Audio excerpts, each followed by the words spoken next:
ko te tapu o te whakapapa ki ngā kōrero i mōhio nei hau. I heke mai tērā tapu i te mana i te mauri o te wai. Ko te wai te kaikawe o te ora. Kia au nei, ko te wai te taurai here ai tātou katoa ki tēnei ao.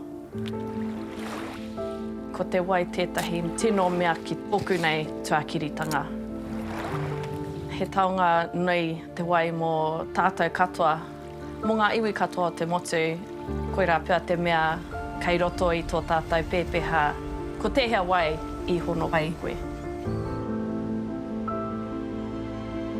Ko te matenga nui kei a tātou I tēnei wā, kua motu kia tērā whakapapa, te heke o te mauri oro o tērā wai, I mua I te taenga o ngā tā, ngā paru, ngā paihana ki roto I a Tangaroa.